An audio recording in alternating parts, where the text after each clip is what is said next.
మనిషికి పెదవులు కదులుతూ ఉంటాయి. మనిషికి అన్నిటికన్నా లౌల్యం దేని మీద అంటే మాటల మీద.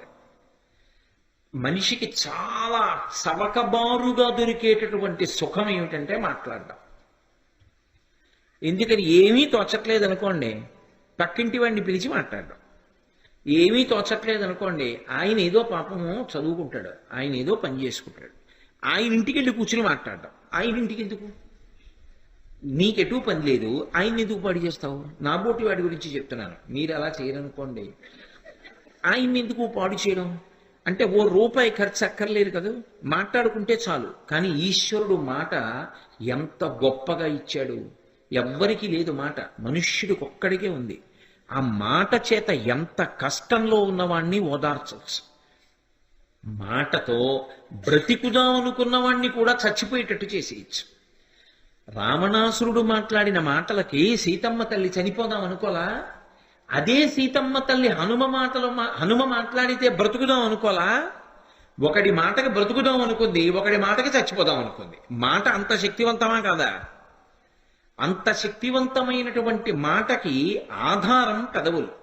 ఈ పెదవులు కదులుతూ ఉండడం గొప్ప కాదు, జీవితంలో ప్రయత్నపూర్వకంగా పెదవులు కదలకుండా ఉంచగలగడం గొప్ప. అందుకే మహాత్ములు ఏం చేస్తారంటే మౌనవ్రతం చేస్తూ ఉంటారు. చంద్రశేఖరేంద్ర సరస్వతి మహాస్వామి వారు ఎప్పుడైనా ఎక్కడైనా నోరు విప్పి ఏదైనా మాట్లాడారనుకోండి, తెల్లమారేటప్పటికి కనీసం అది 200 భాషల్లోకి తర్జుమా అయ్యేది. ఆయన మాట్లాడారు అంటే సరస్వతీదేవి మాట్లాడింది, కామాక్షి పరదేవత మాట్లాడిందని గుర్తు. అందుకే నడిచే దేవుడు అని పేరుగాంచారు. అటువంటి మహాస్వామి ప్రయత్నపూర్వకంగా కుటీరంలో కొన్నాళ్ళు మౌనంలోకి వెళ్ళిపోయేవారు.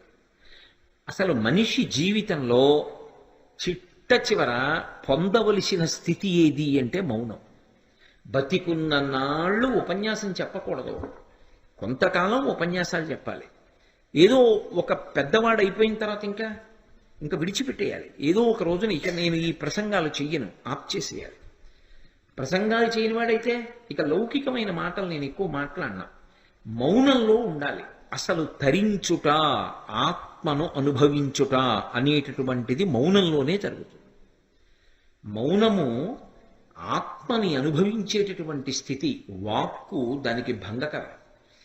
ఆ మౌనంగా ఉండడం రావాలి మనిషికి. అన్నిటికన్నా గొప్పది ఏది అంటే మౌనమే. అందుకే ఏ మాట మాట్లాడితే ఏదొస్తుందో అంటారు. ఎవరి దగ్గర ఎంత మాట్లాడాలో, ఎప్పుడు ఎంత మాట్లాడాలో తెలిసి ఉండాలి. భూపసభాంతరాల మన పుష్కళమాచతురత్వ మాజి బాహాపటు శక్తియున్ యశమునందనురక్తియు ప్రకృతి సిద్ధగుణంబులు సజ్జనాళికి అంటాడు భర్తృహరి. అదే పనిగా మాట్లాడకూడదు. ఎవరితో మాట్లాడుతున్నావు అన్నది దృష్టిలో పెట్టుకుని బహు తక్కువ మాట్లాడాలి. పెద్దలతో మీరు మాట్లాడుతున్నారనుకోండి, మీరు మాట్లాడింది బహు తక్కువ ఉండాలి, మీరు విన్నది చాలా ఎక్కువ ఉండాలి. గురువు గారితో మాట్లాడుతున్నాను అనుకోండి, గురువు గారు మాట్లాడింది వినాలి. జవాబు చెప్పవలసి వస్తే బహు తక్కువ మాట్లాడాలి. అందుకే వాక్కు అంటే స్వామి హనుమ.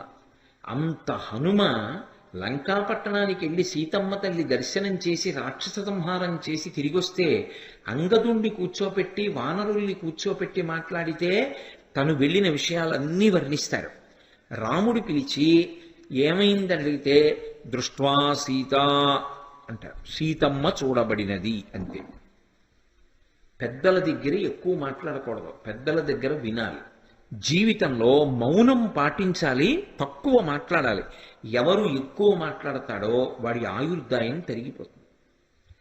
100 సంవత్సరములు బ్రతకవలసిన వాడు ఎక్కువ మాట్లాడేటటువంటి అవసరాన్ని పెట్టుకుంటే 80 సంవత్సరాలకు వెళ్ళిపోతాడు. ఎవరు ఎక్కువ మాట్లాడకుండా ఉంటాడో వాడు దీర్ఘాయుష్మంతుడు అవుతాడు. అందుకే గురువు చేసేటటువంటి మహాత్యాగం ఏమిటి అంటే 10 మందికి మంచి మాటలు చెప్పడం. గురువు గారు మాట్లాడకుండా కూర్చుంటే లోకానికి జ్ఞానం ఎలా అందుతుంది? తన ఆయుర్దాయం పోతోందని తెలిసి మాట్లాడుతున్నాడు. అది గురువు చేసే త్యాగం. అందుకే గురువు శరీరాన్ని శిష్యులు రక్షించుకుంటారు. మిగిలిన పనుల విషయంలో గురువుగారు ఇబ్బంది పడకుండా చూసుకుంటూ ఉంటారు. కారణం ఏమిటంటే గురువుగారు ఎక్కువ కాలం బ్రతకాలి, బ్రతకపోతే దారి చూపించేవాడు ఎవరు? అందుకని. అంతేకాని అదే పనిగా మాట్లాడండి అనరు. కారణం ఏంటంటే గురువు ఎక్కువ కాలం బ్రతకాలి కాబట్టి, లేకపోతే లోకంలో దారి చూపించేవాడు ఉండడని. ఈ మౌనంగా ఉండండి అని చెప్పవలసి వస్తే మనం ఏమంటాం నోటి మీద వేలేసి చూపిస్తాం, ఇలాగా ఇలా వేలు పెడతాం. చెయ్యి ఇలా అడ్డు పెట్టామంటే దానికి రెండు అర్థాలు. ఇలా అన్నాను అనుకోండి మాట్లాడకండి అని, ఇలా పెట్టుకున్నాను అనుకోండి నోటికి చెయ్యి అడ్డు, ఎదురుగుండా ఉన్నవారు పెద్దలు అని గుర్తు. ఎక్కువ నేను మాట్లాడను, బహు తక్కువ మాట్లాడతాను, ఎక్కువ వింటాను అని గుర్తు. ఏమిటంటే ఇలా పెట్టు కూర్చుంటాం. నేను మా గురువుగారి దగ్గరికి వెళ్ళాను అనుకోండి, ఇలా కూర్చుంటాను మొదట వెళ్ళగానే. అంటే గురువుగారు నేను ఎక్కువ మాట్లాడను, మీరు మాట్లాడింది నేను వింటాను. ఇలా చెయ్యి అడ్డు పెట్టుకున్నాడు అంటే వాడికి జీవితంలో ఎలా బ్రతకాలో, ఎన్ని మాటలు మాట్లాడాలో, ఎంత మౌనం పాటించాలో వాడికి తెలుసని గుర్తు. అందుకే ఇప్పటికీ దేవతా స్వరూపాల్లో హనుమ ఒక్కరే ఇలా పెడతారు. ఆజ్ఞాపాలక హనుమ అని రామచంద్రమూర్తి దగ్గర ఉంటే ఇలా ఉంటారు హనుమ. మీరు ఇప్పటికీ తిరుపతి వెడితే తీర్థం ఇచ్చే దగ్గర చూస్తే ఇలా పెట్టి ఉంటారు. క్యాలెండర్లు కూడా వచ్చాయి ఆ మధ్య, అందులో ఉంటారు ఇలా చెయ్యి అడ్డు పెట్టి ఇలా పెట్టుకుని ఉంటారు, ఇలా నిలువుగా పెట్టి ఉంటారు. ఆజ్ఞాపాలక హనుమ అంటారు.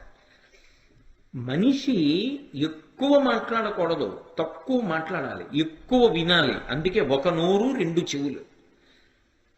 ఇది లోకానికి చెప్పడానికి ఏనుగు యొక్క ముఖం చెప్తుంది. అందుకే మీరు చూడండి, చెయ్యి వేరుగా ఉంటుంది, నోరు వేరుగా ఉంటుంది. మిగిలిన ప్రాణులకి చెయ్యి ఇలా అడ్డం పెడితేనే తెలుస్తుంది. ఏనుగు ఒక్కదానికి మాత్రం నోటికి అడ్డంగా చెయ్యి వస్తుంది. నోరు కిందకు ఉంటుంది, తొండం అడ్డంగా ఉంటుంది, కానీ తొండమే దానికి చెయ్యి అయినప్పుడు తొండం అడ్డంగా ఉంది అంటే చెయ్యి అడ్డంగా ఉందా లేదా? నోటికి అడ్డంగా చెయ్యి పెట్టుకున్నటువంటి ప్రాణి ఎవరు? తనంత తానుగా ఏనుగొక్కటే. దంతములు రెండు పక్కకి ఉంటాయి, అవి నవలడానికి పనికిరావు. అంటే తినడం కోసం దంతాలు కాదు, మాట్లాడడం కోసం నోరు కాదు. బహు తక్కువ మాట్లాడి ఎక్కువ విని మౌనము చేత తరించు. ఇది లోకానికి సందేశమిచ్చేటటువంటిది. సమస్త మనుష్య జాతికి గురువుగా నిలబడి మాట్లాడగలిగినటువంటి ముఖం తనంత తానుగా ఉన్న ఏకైక ప్రాణి ఏనుగు. అందుకే ఏనుగు ముఖానికి అంత గొప్పతనం ఉంది. మహాదంతి వక్త్రాపి అని శంకర భగవత్పాదులు అనడానికి కారణం అది. అంత పెద్ద ఏనుగు ముఖం ఉన్నవాడు. అందుకే విఘ్నేశ్వరుడికి దండం పెట్టుకోండి అని పిల్లలతో దండం పెట్టిస్తుంటారు తప్పకుండా. ఎందుకని? నువ్వు తెలుసుకోవడం కాదు, ఎక్కడ ఎంత మాట్లాడాలో తెలిసి ఉండడం కూడా చాలా అవసరం. ఎక్కడ మాట్లాడుతున్నప్పుడు ఏది జ్ఞాపకం రావాలో అది రావాలి. ఎక్కడ ఎక్కువ మాట్లాడకూడదో అక్కడ మాట్లాడకుండా కూర్చోగలగాలి. నేను ఇక్కడికి వచ్చాననుకోండి, మాట్లాడకుండా కూర్చోకూడదు. నేను మాట్లాడినంతసేపు ధారాళంగా మాట్లాడాలి. నేను రేపు ఉద్యోగం చేయడానికి వెళ్ళాను అనుకోండి, నిశ్శబ్దంగా కూర్చుని నా పని నేను చేసుకోవాలి. అక్కడికి కూడా వెళ్ళి నేను వినాయక వైభవం చెప్తానండి అన్నాను అనుకోండి, నువ్వు ఉద్యోగంలోకి రావద్దని చెప్తారు కదా. ఎక్కడ ఏం చెయ్యాలో అది చెయ్యాలి. అంతేకాని అన్ని వేళలా ఒకలా ప్రవర్తించకూడదు. అదే పనిగా మాట్లాడుతూ ఉండకూడదు మనిషి. అది చాంచల్య బుద్ధి. మనిషి తొందరగా పాడయ్యేది, ఎక్కువ పాపాన్ని మూట కట్టుకునేది దేనివల్ల అంటే మాటల వలననే మూట కట్టుకుంటాడు. ఎందుకంటే మాటకి లౌల్యం ఉంటుంది, అందులో ఒక సంతోషం ఉంటుంది. అవతల వాడిని వెటకారం చేసి మాట్లాడడంలో ఓ సంతోషం ఉంటుంది. అదే పనిగా వెటకారం ఆడుతున్నాడు అనుకోండి, పాపం మూట కట్టుకుంటాడు. ఎక్కువ పాపం దేనివల్ల మూట కట్టుకుంటాడు అంటే మాటల చేత మూట కట్టుకుంటాడు. అందుకే దోషం దొల్లకుండా ఉండాలి అంటే తక్కువ మాటలు మాట్లాడాలి తప్ప ఎక్కువ మాట్లాడకూడదు. నోటికి చెయ్యడ్డు పెట్టుకుని మనుష్య ప్రాణి ఎలా బ్రతకాలో సూచించేటటువంటి ముఖము తనంత తానుగా ఉన్నవాడెవరు అంటే విఘ్నేశ్వరుడు. పైగా వేదం ప్రమాణవాక్కు మనకి. ఆ వేదం 84 లక్షల జీవరాశుల్లో 3 ప్రాణులను ఉత్కృష్ట ప్రాణులు అని పిలిచింది. ఉత్కృష్ట ప్రాణులు అంటే చాలా గొప్పవి అంది. ఏ కారణం చేత వీళ్ళు ముగ్గురు గొప్పవారు అని అడిగారు. అడిగితే వేదం ఈ ముగ్గురు ద్వైపములు అంది. ద్వైపం అంది. ద్వైపం అంటే ఏదైనా పుచ్చుకోవాలి లోపలికి అంటే 2 అంచెలలో తీసుకోవాలి. ఒకరికి ఇచ్చేయాలి అంటే ఒక అంచెలో ఇచ్చేస్తే అటువంటి ప్రాణులని ద్వైపములు అంటారు. తప్ప ఒక అంచెలో లోపలికి పుచ్చుకుని ఇచ్చేటప్పుడు 2 అంచెల్లో ఇచ్చిందనుకోండి హీన ప్రాణి అని గుర్తు. 2 అంచెలలో లోపలికి పుచ్చుకొని ఒక అంచెలో బయటికి ఇచ్చే ప్రాణులు అన్ని ప్రాణులలో 3 ఉన్నాయి. 1 మనుష్యుడు, 2 కోతి, 3 ఏనుగు, 4 లేదు. నే చెప్పట్లేదు, వేదం చెప్పింది ఈ మాట. ఎందుకని? నేను అన్నం తినాలనుకోండి, లేకపోతే నేను పండు తినాలనుకున్నాను అనుకోండి, ముందు చెయ్యి పెట్టి పండు పట్టుకోవాలి. 1 తెచ్చి నోటి దగ్గర పెట్టుకోవాలి. 2 అంచెల్లో కదా పుచ్చుకుంటున్నాను.